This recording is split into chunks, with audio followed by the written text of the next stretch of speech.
My spouse and I have been together for 8 years. Our sex life has had lots of ups and downs.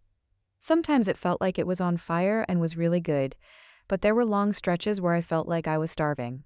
While they never denied me when I initiated, lack of initiation on their part has destroyed my self-esteem and has left me so incredibly unfulfilled. I have so missed the feeling of being desired and having my partner seduce me. It was really hard for my spouse to come out. They were so nervous and scared. I fucking hugged them and thanked them for telling me. I fucked up and told them everything will be alright. But it won't be. I can't go the rest of my life with a partner who isn't sexually attracted to me. So I spoke with a lawyer. I'm so worried about my spouse. They are really dependent on me socially, emotionally, and financially. And I know that they love me. They love me more than anyone ever has in my entire life. I wish love could be enough for me to be happy in a relationship. Tomorrow is really going to suck. Ida, just to make things clear, an open relationship is not an option. I am strictly monogamous. I am not the type of person who is capable of having multiple partners. An open relationship isn't going to help me meet my needs that are currently missing in my relationship. What I need is for my spouse to be sexually attracted to me. And for those of you who have assumed the gender of myself and my spouse, the majority of you are wrong. Watch your assumptions. Relevant comments/additional info. They loose off. How did this all work out? Not well. I ended up leaving. They trashed the place while I was gone and got arrested. They loose off. I'm sorry, hopefully it all works out and you can heal from this. Thanks. Got a lot going on running, figuring out all the shit I have to do with their cat who got badly injured, figuring out what's going on with their charges and hiring someone to fix the walls. But I know everything will eventually work out the way it needs to. Just gotta keep swimming. Commentator, the fact that you are calling their cat knowing you two were married really shows that there was never a partnership here. It was just you. You divorcing them is a blessing in disguise for them. The cat is their cat because I am incredibly allergic to cats. I was never able to bond with the cat because even with medication, being in actual contact with her makes me break out into hives. So I have had to keep my distance from her, and we never developed an owner-pet bond. My personal relationship with the cat is more of a friendly roommate thing. The cat also very, very clearly preferred my STBX, and was incredibly bonded with them. The cat also predates my relationship with my STBX. Calling the cat their cat has absolutely zero meaning in regards to how I viewed my partnership, and is more of a reflection between my own relationship with the cat than anything else. I have always cared about the cat and have put her first in regards to family planning and budgeting. I fucking gave up my favorite room in the house with a gorgeous bay window for the cat when they moved in, since I figured that cat would enjoy it. Not to mention that I also just dropped nearly $6,000 on the cat this week because I came home to her with a broken jaw. Money from the emergency fund that I was the sole contributor to. But go on and tell me again how referring to the cat as their cat means I never consider them a partner, even though I planned for and made concessions for said cat repeatedly over the last 8 years. Wings_denied. I hate to be that person who cares more about a pet than the person in a situation. But man, that makes me sad and happy all at once that you helped it. Did you already pay the vet bill outright? You should know that you can surrender the animal to the clinic. Might be the best option considering it doesn't sound like your ex is going to get out very soon and considering your allergy. Are authorities aware of the cat's injuries? Might not be great to pile on animal cruelty charges, but they shouldn't get that animal back. Sorry about everything. I did speak to the police about the cat. They thanked me for the information and asked for information about what vet I took her to, but I haven't heard anything else about it. I did already pay as I took her to the emergency vet and had to pay at the time of services. Didn't really think things through, just saw that she was hurt and wanted to fix her. Trouble getting bail together, and I am not willing to do that after the way they damaged the house and with dropping almost $6,000 on the cat. Obviously the divorce is on hold FTM. Her attorney's advice says a conviction or jail time could impact what I am responsible for. I am very seriously considering rehoming the cat while my STBX is gone. I'm not sure what legal ramifications I will face due to that, or how it may affect the eventual divorce settlement. It really sucks because I don't know what happened, and the cat really is super bonded with my soon-to-be wife. She is also a senior now and just, I don't really know what the right thing to do is. But that's a future me problem. Right now I just gotta focus on cleaning up the house and getting the cat to eat again. She has been refusing food post-surgery. 11-year-old kitty with broken/dislocated jaw has a long vet visit ahead of her, couple weeks. Need ideas to make her more comfy, please. I had to take our family cat to the emergency vet last night. She had a dislocated and broken jaw that required surgery to have it fixed. She has come out of surgery just fine, and the emergency vet says she can be released from their hospital tomorrow. Unfortunately, she has some pretty intensive post-op care required that I'm not going to be able to handle on my own, so I've made arrangements with her regular vet to board her during her recovery. I'm looking for ideas and suggestions to make her a little more comfy during all of this. I figured I would bring her bed and a blanket so she has something that smells like home, but would absolutely love ideas. I've heard of pheromone collars that are supposed to help cats relax and stay calm. Are any of those good? Also, looking for recommendations for super palatable wet foods or liquid treats. She's going to be on a soft and liquid diet for a while. She can be really picky at the best of times, so I want to arm the staff with lots of options. And this is kind of weird, but do you think I should visit her during her recovery? She and I have a more roommate type of relationship.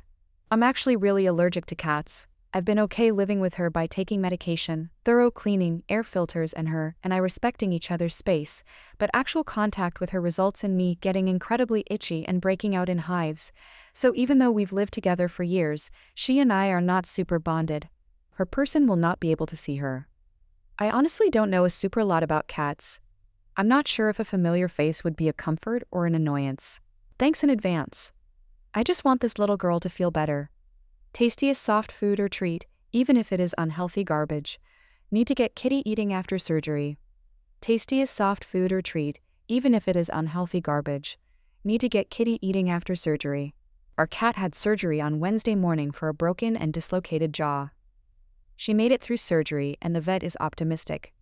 But we need to get her eating again. She has to have soft food for a few months.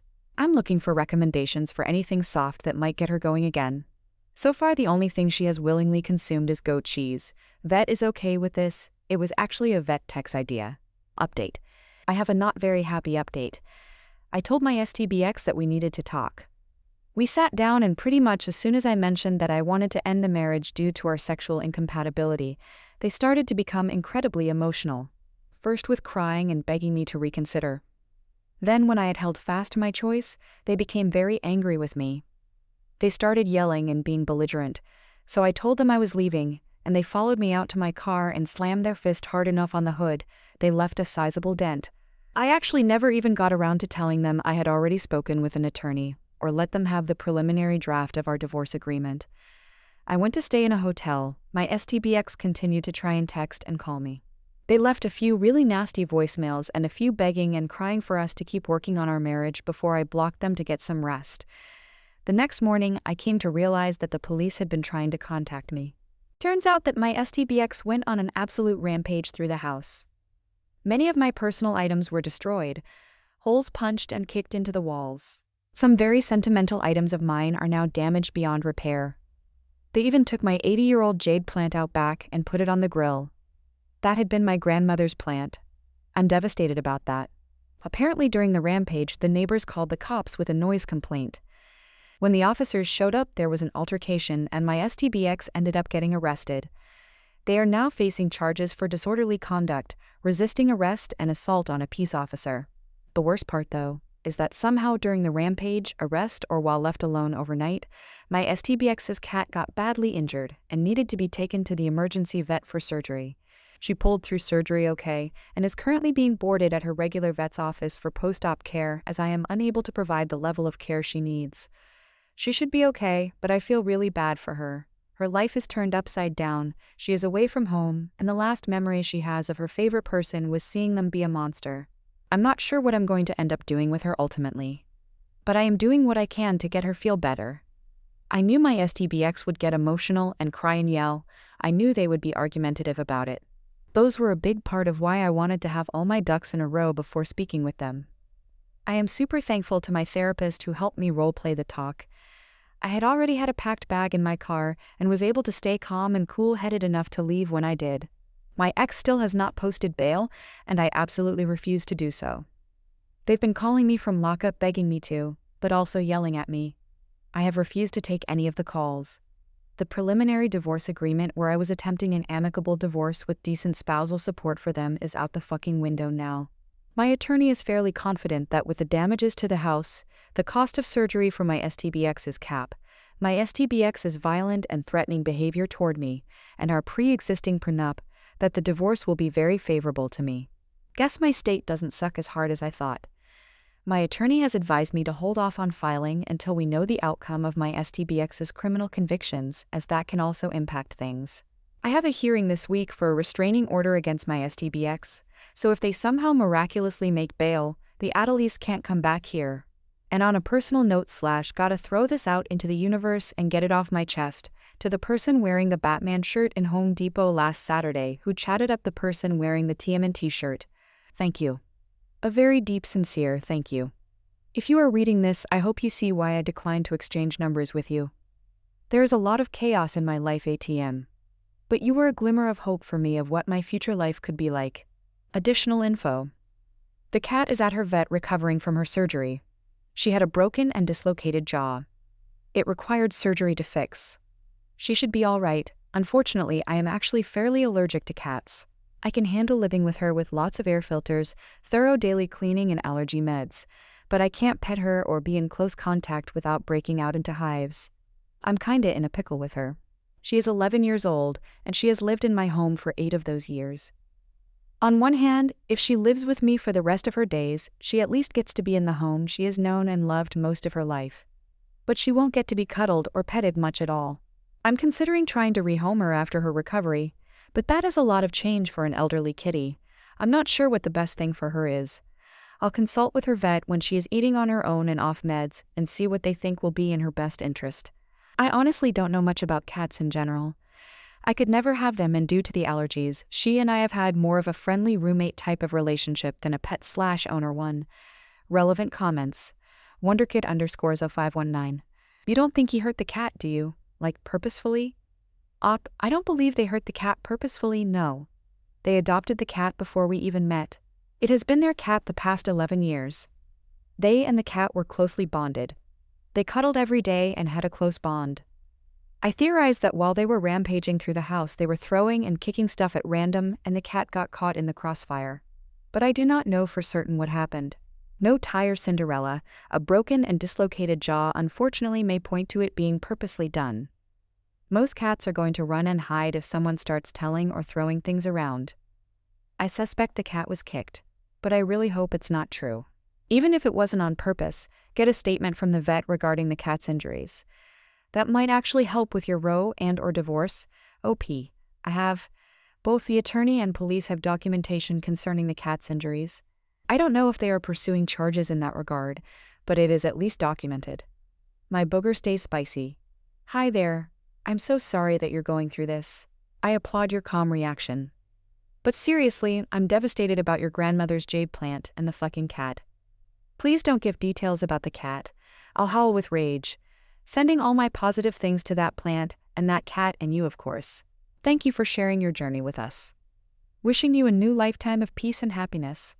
Much love to you and that cat and that jade plant. Big hugs. OP, thank you so much. Can I give you one tiny detail about the cat? It's a fun one. She has eaten like a half-pound of goat cheese this past week. She loves it, and the vet is all for getting whatever calories into her they can. I actually love goat cheese too, but my STBX hated it. I just wanted to share that because it brings a little smile to my face. Kelp 42, jade plants or succulents. If a single leaf made it, there's a good possibility of getting it to root. I found some broken branches in the house and I have propped them already. So my dear little jade will live on in some form. But it was a magnificent beast of a plant though, and its former glory is sorely missed. My fiancé cheated with several men, including a sex offender, so I took my revenge.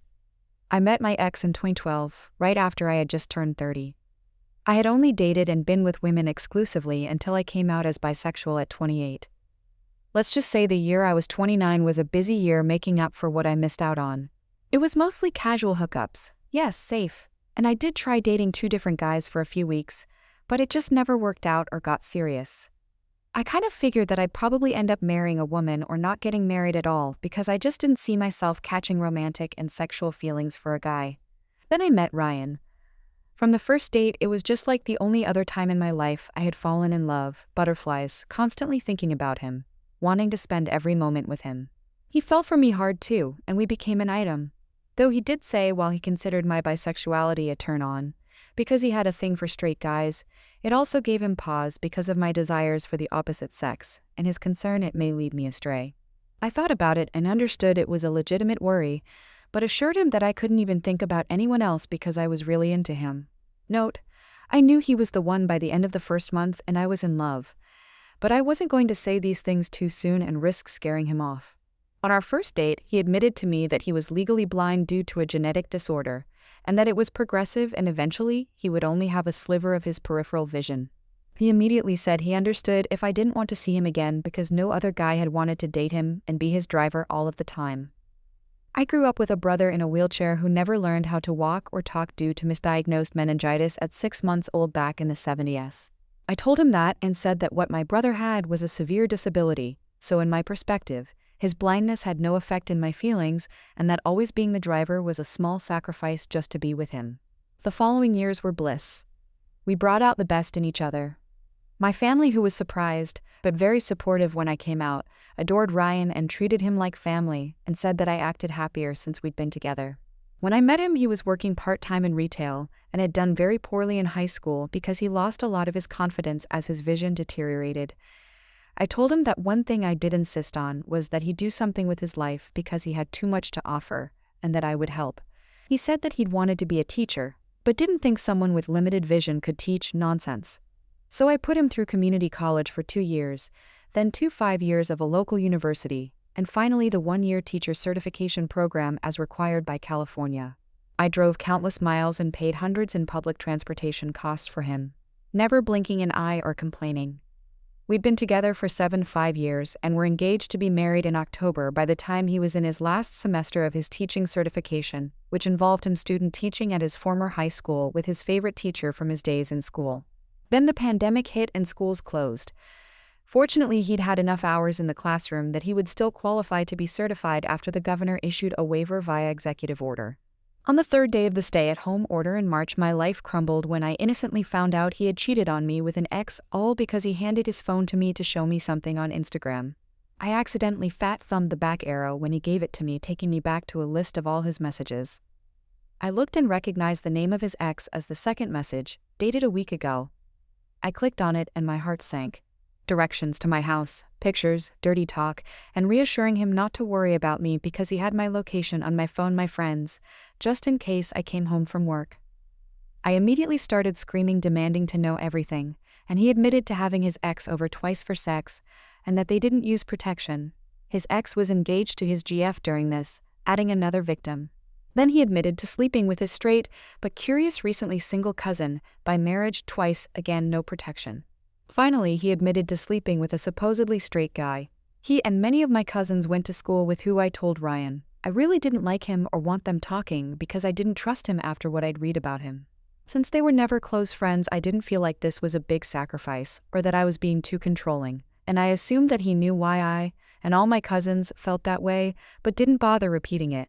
The reason was after high school at age 20, this guy was convicted of sexual assault and penetration with a foreign object against a 16-year-old girl and had gone to jail and required to register as a sex offender for life. Apparently my ex was the only person in his graduating class that hadn't heard that news. All of this happened in my home while I was working. We spent the whole weekend crying with me, asking over and over why, and him repeatedly crying and saying he just didn't know and that he felt terrible. One day comes around and anger started being as common as sadness, and I made a comment that said I was going to pull all the phone records going back the 3 years that AT&T kept them, for a fee. Only when he heard that did he admit to one more guy. Some random named Frankie off the gay hookup app Grindr, who was the first guy he cheated with and continued to casually hook up with for nearly 2 years, with the last time being in February, the month before. He told me how it started. Get this, it was the day after his graduation with his bot in May 2018, and he was drunk from celebrating and wanted to have sex. I too had been celebrating with him and said I was too drunk to perform and said I'd make it up the next day, then passed out asleep on the couch. Apparently he was angry horny because he downloaded Grindr, chatted with this Frankie fellow, and arranged to have sex in his car in a church parking lot across the street from our condo, which happens to be across the street from a school. This fact is important later, all while I slept on the couch. All the times they hooked up after that was again in my condo, while I was working or visiting a friend for the night up the coast. He used to love going but started saying he couldn't occasionally because of homework and studying. I absolutely lost it. Told him to get in the car, and I drove him to his family's house so he could tell them what he did so they understood why he was moving back into their house. While he was in the house, I was in the driveway on the phone with AT&T ordering the 3 years' worth of detailed call/text logs, then made an appointment to be screened for STIs. I suspended his service until he could figure out how to pay for his own damn phone. Then I temporarily changed all his passwords on the social media accounts he cheated with. And to make sure he couldn't hide more evidence so only I would have access to his cloud. We shared each other's passwords on his suggestions years before. I also called the bank and issued a stop payment on his final tuition check that I had sent to the certification program the week before and hadn't hit the bank yet. Before deleting his social media, except Facebook, I took screenshots of the entire Instagram conversation with his ex and mailed the conversation to his fiancée, who deserved to know so she could see a doctor and get tested too. His family was very religious and had kicked him out in high school for 3 days when he tried to admit he was bi and only took him back in when he took it back. Needless to say, she ended it, he got kicked out. 1 down. He came back out to the car and we went home. I took his house key and told him to say goodbye to our 3 pets and get packing. The entire time he packed, I studied those phone records to find out dates, times, and if there was anyone else he was leaving out. He answered every question I asked, and it was then that I discovered that the sex offender, and he had only had oral sex in my home, and that the actual sex was in the same parking lot. He screwed the Frankie guy in. The wheels started turning, and the next day I walked over to the church and sure enough spotted a camera. I spoke to a secretary, sweet old lady, at the church and informed them about a registered sex offender having sex in their lot, and that not only was it a violation of his parole for indecent exposure, but that he was not allowed to be that close to a school, and I provided the date. I was in luck. They had a digital 2-year loop system that started deleting day by day after it had been retained for 2 years. It was April 2020, and he first cheated with Frankie in May 2018, and the sex offender was in April 2019. I told them I was filing a police report, and that probation would require a copy of it eventually. They said they would save the file and allowed me a thumb drive of both days to submit with my police report. Within a month, the sex offender was locked up again. 2 down. I also filed a police report against the Frankie guy. The police said it was a relatively minor infraction, but since it was across from a school playground and skate park, they would follow up, but there would be no jail time. I researched the hell out of Frankie and called him to confront him. He was smug and admitted to knowing about me the whole time. What he didn't know is that I had found out he had a job that required a security clearance, and he had several judgments against him and collection agencies had been looking for him. Best dollar I ever spent on a data collection site.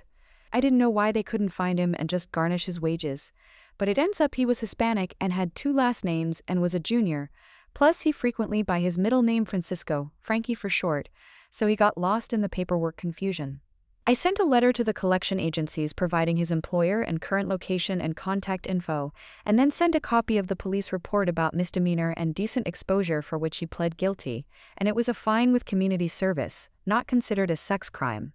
His wages did get garnished, but only for 2 paychecks because the misdemeanor was enough for him to lose his security clearance and get fired. 3 down. Then I contacted Ryan's family on his mother's side pretending to be him from his Facebook account, making sure they knew he had fucked his cousin. It spread through the family like wildfire, and soon his cousin was contacting me because he couldn't get a hold of Ryan to ask why he would expose what they did. I just laughed and said you shouldn't screw your cousins, especially when they're engaged, and that he'd messed around in my house, so now it was my turn for payback. 4 down. Lastly, I had already stopped payment, but since he was so close to finishing, I was sure his family would bail him out and pay the university. Like I said, indecent exposure is usually a slap on the wrist type misdemeanor. However, I remembered some of the paperwork he signed to be a mandated reporter that you could lose teaching certification for documented acts of moral turpitude. I sent a copy of both police reports from the parking lot with still shots from the security footage clearly showing Ryan's face to the school district he'd been student teaching in and a copy to the Commission on Teacher Credentials. 5th and final down. Admittedly, I did all this out of anger, but he shattered my sense of self-worth and made me incredibly bitter and untrusting after years of being generous and supporting him. Everywhere I looked in the town, I thought of Ryan and the cheating. I felt a terrible energy in my condo knowing it all happened there. I stayed 9 months and watched all 5 of their lives self-destruct. Then sold my condo, making a nice profit, and relocated to the PNW to start over. One thing that is sad is I found out just recently that his ex, whose fiancée broke up with him, ended up committing suicide several months after I moved. It is too bad that his family was so closed-minded to turn on their own son. But in the end, it's not my fault that he cheated on his fiancée by coming into my home at my fiancée's invitation to cheat. Suicide is never the answer to one's problems, and I hope the fiancée he cheated on doesn't blame herself, and that only his family does, as they should. TLDR, I emotionally and financially supported my ex through college and his teacher credential program for over 7 years only to discover he had cheated on me with 4 different guys, one of them the day after he graduated, and then occasionally for nearly 2 years in my home while I was at work. I took my revenge. My ex lost his career before it even started in our relationship. One app, a fair partner, lost his job and had bill collectors after him. Another lost his fiancée and was kicked out. A third was humiliated when his entire family found out he had sex with his cousin, and the fourth was put in jail for violating probation. Lesson: don't cheat and deceive or fuck around and find out. If you've made it to this point, you're a beast.